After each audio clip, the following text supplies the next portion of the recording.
Oi gente, nós alunos do curso de Nutrição do Unifagoc viemos abordar sobre os 3 primeiros capítulos do livro Microbiologia dos Alimentos. Eu vou começar falando sobre os aspectos históricos. É impossível determinar em que momento da história o homem tomou conhecimento sobre os micro-organismos e da sua importância nos alimentos. Após um longo período onde a sua alimentação era baseada apenas nos recursos que a natureza fornecia, o homem passou a plantar, criar animais e produzir o seu próprio alimento. Com o surgimento dos alimentos preparados, começaram a ocorrer problemas relacionados a doenças transmitidas pelos alimentos e com a rápida deteriorização devido principalmente à conservação inadequada. Na Idade Média, milhares de pessoas morriam sem saber o motivo, que se tratava de uma intoxicação aguda causada pela ingestão de cereais contaminados com fungo. A importância da limpeza e da higiene na produção de alimentos, demorou muito para ser reconhecida. Somente depois de séculos na Europa que surgiram as primeiras normas de inspeção de carnes em abatedouros de animais. Agora falando um pouco sobre a importância do micro-organismo, eles desempenham papéis muito importantes nos alimentos. Dentre eles, a gente pode citar a deteriorização microbiana, onde o micro-organismo causa alterações químicas, resultando em mudança de cor, odor e textura do alimento. A gente também pode falar sobre a fermentação, que alguns micro-organismos têm interações benéficas com os alimentos, sendo usados na produção de alimentos fermentados como queijos, vinhos e pães. A classificação dos micro-organismos é mais complexa, pois o mesmo organismo pode ter atividades diferentes conforme o alimento onde está presente. Tradicionalmente, eles são classificados com base em características morfológicas e fisiológicas, mas avanços recentes incluem também aspectos bioquímicos e genéticos. Dentre suas várias fontes de contaminação, podemos citar solo, água, plantas, utensílios onde há uma má higienização e entre outros. Agora vamos abordar o micro-organismo de interesse em alimentos. Os micro-organismos de interesse em alimentos a serem abordados nesse capítulo são os fungos, as bactérias e os vírus. Ao grupo dos fungos pertencem os bolores e as leveduras. A estrutura básica dos bolores é formada por filamentos denominados hifas, que em conjunto formam um micélio. O micélio dos bolores possui 2 funções distintas, que é a fixação do bolor no substrato e promover a reprodução através da produção de esporos. Os bolores podem se reproduzir sexualmente ou assexualmente. E essa reprodução define os fungos como perfeitos ou imperfeitos.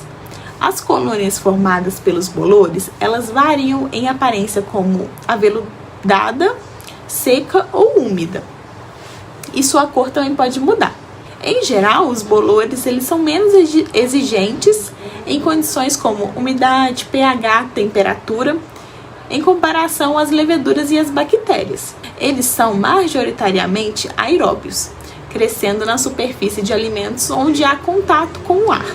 Dentre seus gêneros, a gente pode citar a alternária, que é comum em tomates, pimentões, frutas cítricas, que causa o escurecimento. Podemos citar também a Aerobasídeo, que ela causa manchas pretas em camarões, carnes e vegetais. Agora falando um pouco sobre as leveduras, elas são fungo unicelulares, que variam de formas entre ovais, cilíndricas, esféricas. E em relação à reprodução, as leveduras de interesse em alimentos, se dividem em 2 grupos. As leveduras verdadeiras, que formam esporos sexuados, e as leveduras falsas.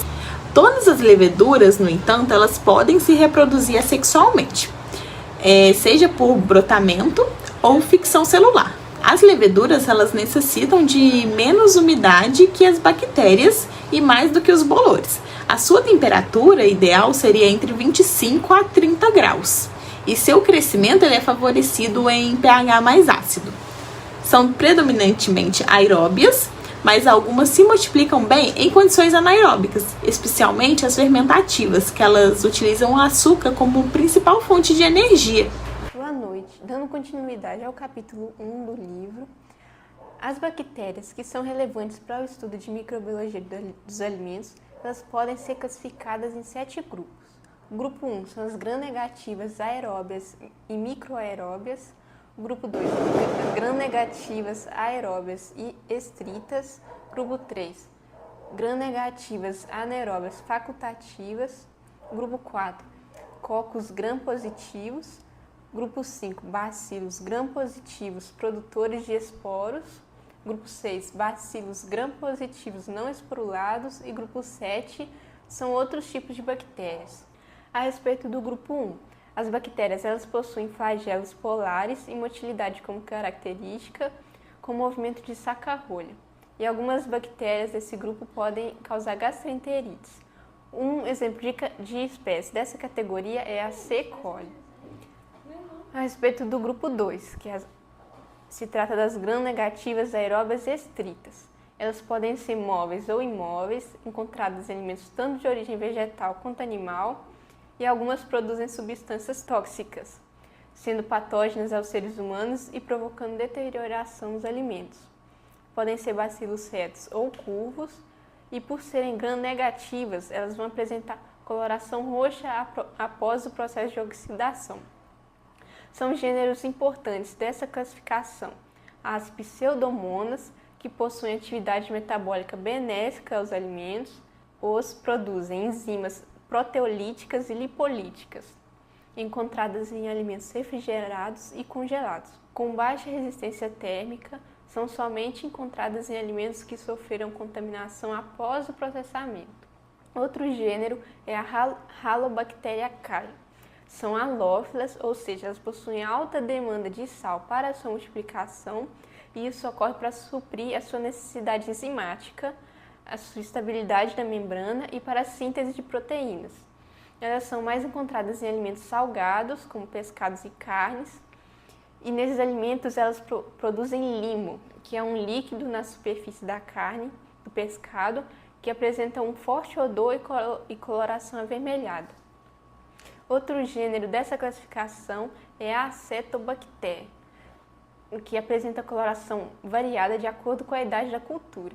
Ela pode oxidar etanol para ácido acético e acetato e lactato para o gás carbônico e água. Elas são responsáveis pela deterioração de sucos de frutas e bebidas fermentadas. Outro gênero é a Alteromona, que necessita de sal para o seu metabolismo e são típicas de ambiente marinho, podendo deteriorar pescados. E o último gênero de exemplo que nós trouxemos foi a Brucella, que é causador da brucelose em humanos. São fontes dessa bactéria alimentos crus como leite e carnes mal cozidas. Elas podem ser eliminadas via pasteurização devido à baixa resistência dessa bactéria a temperaturas altas. A terceira classe de bactérias são as gram-negativas anaeróbias facultativas. Elas podem ser móveis ou imóveis e causar deterioração dos alimentos. Elas podem ou não ser patógenas ao ser humano e algumas podem também produzir cápsulas. Elas podem ser encontradas em plantas, sementes, solos ou até mesmo no intestino do ser humano e dos animais.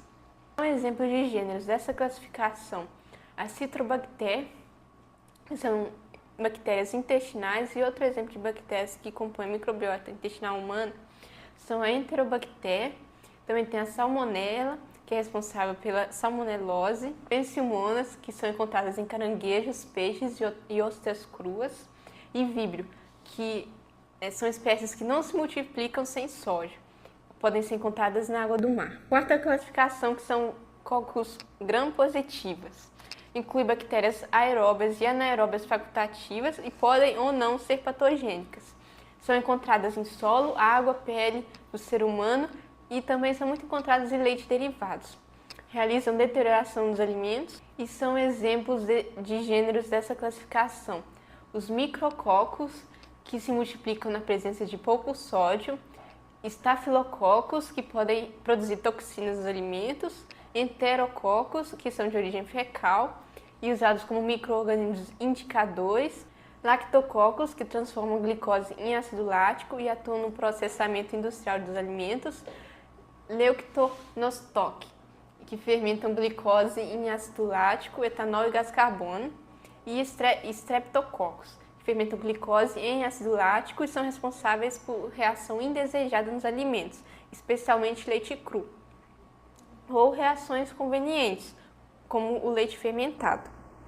A quinta classificação são bacilos gram-positivos, produtores de esporos.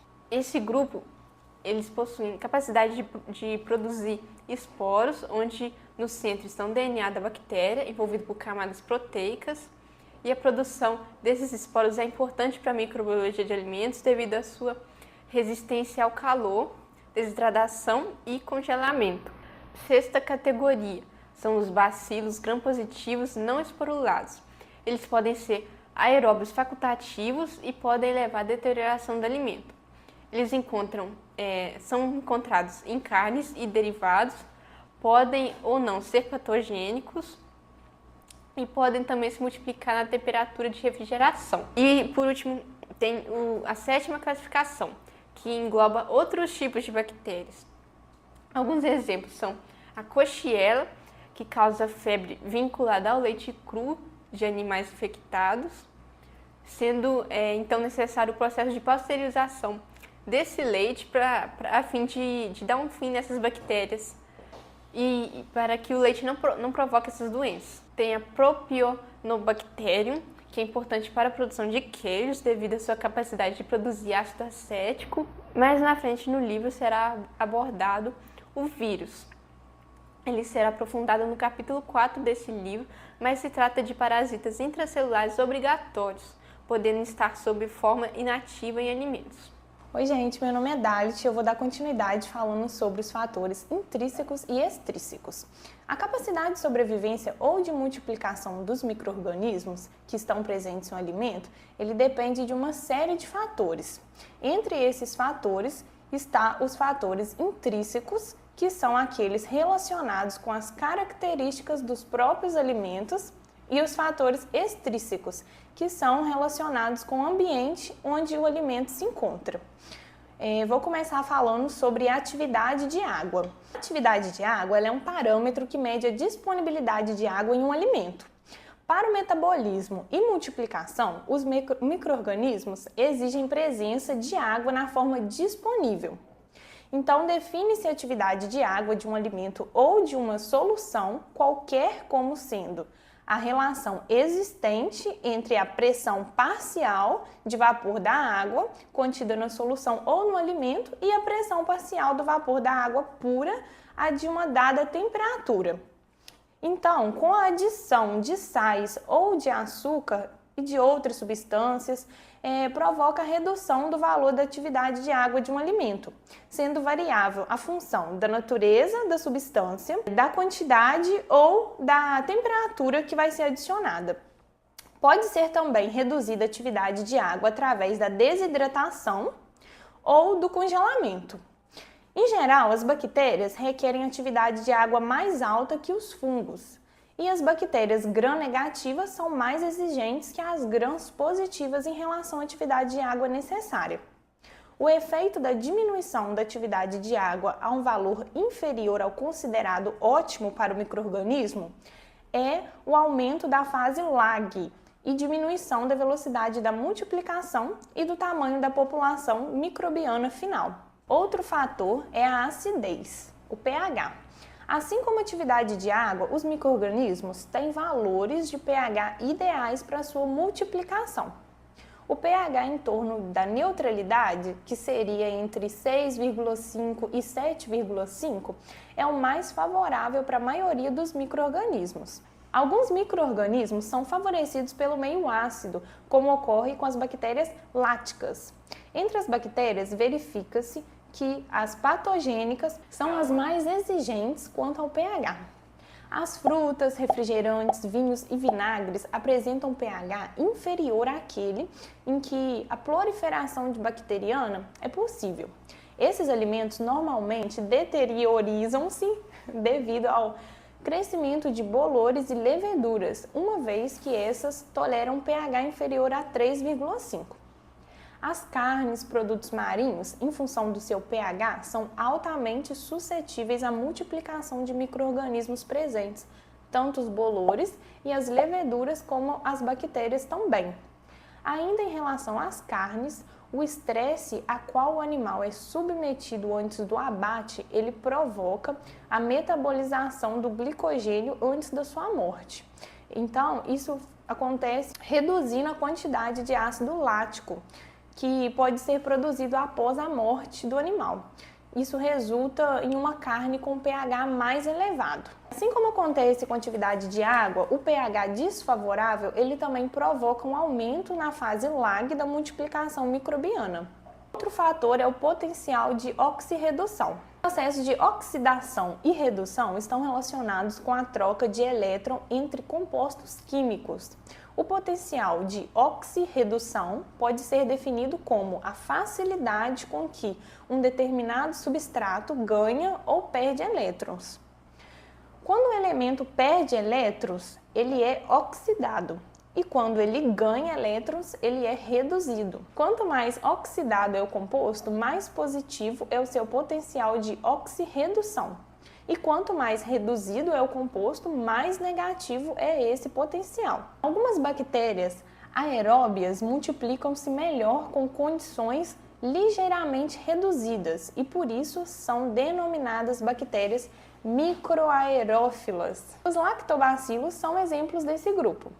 Algumas bactérias multiplicam-se igualmente bem em condições de aerobiose quanto anaerobiose. E a determinação do valor do potencial de oxirredução de um alimento é bastante difícil, porque ocorre a interação da tensão do oxigênio que envolve o alimento com a presença de compostos químicos que agem sobre o valor de oxirredução. Bom, agora dando continuidade sobre os fatores intrínsecos que influenciam na multiplicação dos micro-organismos nos alimentos, eu vou falar da composição química desses alimentos. Para que a multiplicação microbiana seja possível, é necessário que os seguintes nutrientes estejam disponíveis: água, fonte de energia, fonte de nitrogênio, vitaminas e minerais. Como fonte de energia, os micro-organismos podem usar açúcares, álcoois e aminoácidos. Lipídios também podem ser utilizados como fonte de energia, mas esses compostos são metabolizados por um número reduzido de micro-organismos encontrados em alimentos. As fontes de nitrogênio mais importantes para os micro-organismos são os aminoácidos, mas uma grande variedade de outros compostos nitrogenados também podem ser utilizados. Alguns micro-organismos, por exemplo, são capazes de metabolizar nucleotídeos, enquanto outros metabolizam peptídeos e proteínas completas. As vitaminas são importantes fatores de crescimento de micro-organismos, uma vez que fazem parte de diversas coenzimas envolvidas em várias reações metabólicas. Entre as vitaminas, as mais importantes são as do complexo B, a biotina e o ácido pantotênico. Embora necessários em quantidades muito reduzidas, os minerais são indispensáveis para a multiplicação microbiana, pois estão disponíveis em diversas reações enzimáticas. Além disso, também tem os fatores antimicrobianos naturais. Alguns alimentos possuem maior estabilidade frente ao ataque de micro-organismos devido à presença de algumas substâncias naturalmente presentes nesses alimentos, tendo a capacidade de retardar ou até mesmo impedir a multiplicação microbiana. Os condimentos são um bom exemplo, pois contêm vários óleos essenciais com atividade antimicrobiana, tal como eugenol no cravo, alicina no alho, aldeíno cinâmico e eugenol na canela, alil isotioacinato na mostarda, timol e isotimol no orégano. Outros alimentos como leite, ovos e frutas também possuem em sua composição elementos que são fatores antimicrobianos. Entre os fatores antimicrobianos naturais também devem ser incluídas as estruturas biológicas que funcionam como barreira mecânica para a penetração de micro-organismos. Nessa categoria estão as cascas das nozes, das frutas e dos ovos, a pele dos animais e a película que envolve as sementes. Além dos fatores antimicrobianos naturalmente presentes nos alimentos, tem também importante papel os compostos químicos propositalmente adicionados aos alimentos, que são os conservadores. eles são utilizados como recurso tecnológico para estender a sua vida útil. Por fim, tem a interação entre os micro-organismos. Um determinado micro-organismo, ao se multiplicar em um alimento, produz metabólitos que podem afetar a capacidade de sobrevivência e de multiplicação de outros compostos presentes nesse alimento. Por exemplo, as bactérias produtoras de ácido lático, que são as bactérias láticas, podem alterar o pH do alimento de tal forma que os tornam ácidos demais para o crescimento de muitos outros micro-organismos. Em compensação, a formação de compostos alcalinos, como aminas formadas por ação de descarboxilases produzidas por muitos micro-organismos, resulta no aumento do pH do alimento, tornando propício para a proliferação daquelas bactérias que anteriormente foram inibidas pelo pH ácido. As bactérias láticas são as que mais têm gerado interesse e têm sido estudadas, porque podem servir como tecnologia nas indústrias para prolongar a vida útil dos alimentos. Finalizando o capítulo 2, vou falar um pouco sobre os fatores extrínsecos. Temperatura ambiental.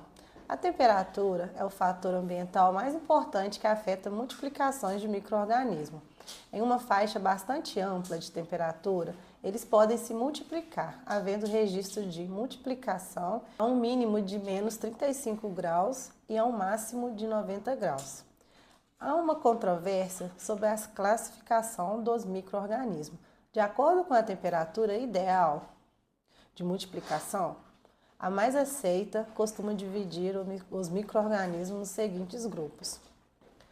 Micro-organismo psicrófilos, que tem a temperatura de multiplicação entre 0 graus e 20 graus, com um ótimo entre 10 graus e 15 graus. Micro-organismo psicotróficos, se desenvolve entre 0 graus e 7 graus. Lembrando que a velocidade de multiplicação nem sempre é a mesma para todos. Micro-organismo mesófilos, que tem a temperatura ótima de multiplicação entre 25 graus e 40 graus, mínima entre 5 graus e 25 graus, máxima entre 40 graus e 50 graus. Micro-organismo termófilos tem a temperatura ótima de multiplicação entre 45 graus e 65 graus, mínima entre 35 graus e 45 graus e máxima entre 60 graus e 90 graus. Os micro-organismos psicrófilos e psicrotóficos multiplicam-se em alimentos refrigerados, sendo agentes de deteriorização de carnes, pescado, ovos, frangos, entre outros. Os micro-organismos mesófilos correspondem à grande maioria daqueles de importância em alimentos, inclusive a maior parte dos patogênios de interesse. Os fungos são capazes de crescer em faixa de temperatura mais ampla do que as bactérias. Muitos fungos são capazes de se multiplicar em alimentos refrigerados. Vou falar agora sobre a umidade relativa do ambiente. Há uma correlação estreita entre a atividade de água de um alimento e a umidade relativa de equilíbrio do ambiente. Quando o alimento está em equilíbrio com a atmosfera, a unidade relativa é igual a 100 vezes. Assim, alimentos conservados em ambiente com UR superior à sua AA tenderão a absorver a umidade do ambiente, causando um aumento à sua AA. Por outro lado, os alimentos perderão água se a umidade ambiente for inferior à sua AA, causando uma diminuição nesse valor. Essas alterações provocarão modificações na capacidade de multiplicação dos micro-organismos presentes, que será determinada pela AA final. Falando um pouco agora sobre a composição gasosa do ambiente, que envolve um alimento, pode determinar os tipos de micro-organismos que poderão nele predominar. Modificações na composição gasosa são capazes de causar alterações microbiota que sobrevive ou que se multiplica em determinado alimento. Atmosferas modificadas correspondem a ambiente no quais o oxigênio é total ou parcial, substituído por outros gases. São empregadas como recursos tecnológicos para aumentar a vida útil dos alimentos. As embalagens mais empregadas industrialmente são as que contêm diferentes combinações entre oxigênio, nitrogênio e gás carbônico. A embalagem a vácuo é também bastante empregada, em especial para carnes. O efeito antimicrobiano do CO2 depende de inúmeros fatores, priorizando a temperatura. Portanto, o armazenamento de alimentos em temperatura inadequada pode cancelar a ação biostática do CO2. O nitrogênio é um gás inerte, com pouco ou nenhum efeito antimicrobiano, exceto pela substituição do CO2. A atmosfera contendo 10% de CO2 são utilizadas há muito tempo para prolongar o tempo de armazenamento de frutas, especialmente maçãs e peras. A atmosfera contendo CO2 vem sendo empregadas também para prolongar o tempo de armazenamento de carnes vermelhas. Falando um pouco sobre o conceito dos obstáculos de Leitner, o conhecimento dos fatores intrinsecos e extrinsecos que agem sobre determinado alimento permite prever a sua vida de prateleira, sua estabilidade microbiológica, bem como conhecer a capacidade de crescimento ou a produção de toxinas por micro-organismos patogênicos, eventualmente presentes. O estudo das interações entre os vários intrinsecos e extrinsecos deu origem ao famoso conceito dos obstáculos de Leitner. Esse contexto é ilustrado com 7 exemplos. O conceito dos obstáculos deu origem à tecnologia dos obstáculos. O objetivo é a obtenção de produtos alimentícios estáveis, de prolongada a vida de prateleira e seguros à saúde dos consumidores. Boa noite, pessoal. Agora eu vou dar continuidade no capítulo 3 e eu vou falar um pouco sobre micro-organismos indicadores. Os micro-organismos indicadores são ampliamente utilizados para avaliar a qualidade microbiológica da água e, mais recentemente, dos alimentos.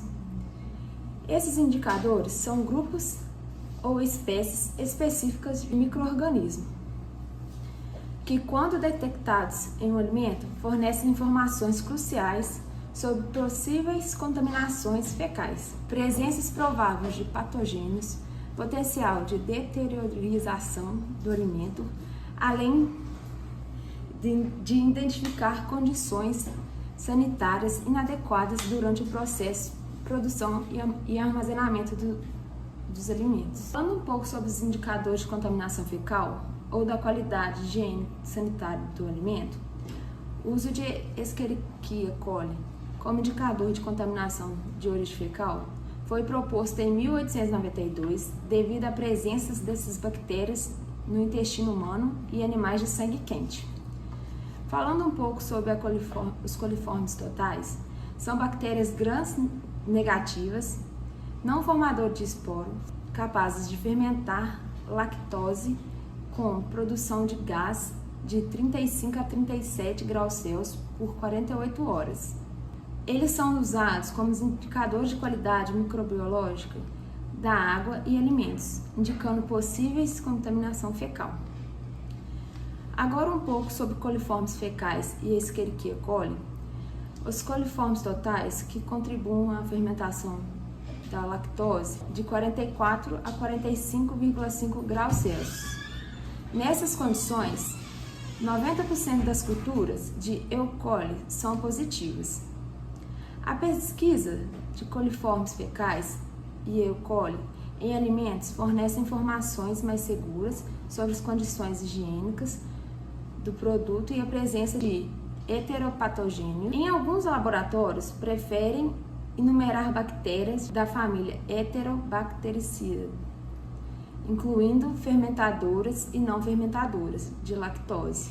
Por acreditarem em grupos de coliformes mal definidos, além disso, consideram que a presença de coliformes pode levar falsos negativos, caso outras bactérias, como Salmonella, sejam mais resistentes. Falando um pouco agora sobre o Enterococcus, é um grupo de bactérias gram-positivas encontrado no intestino de humanos e animais, embora seja indicador de contaminação fecal. Podem sobreviver por mais tempo que enteropatogênios em diferentes ambientes, como solo e vegetais, limitando seu uso como indicadores precisos. A presença de indicadores de contaminação fecal, como E. coli e Enterococcus, em alimentos pode indicar práticas sanitárias inadequadas. Em alimentos frescos e vegetais, o E. coli é o melhor indicador.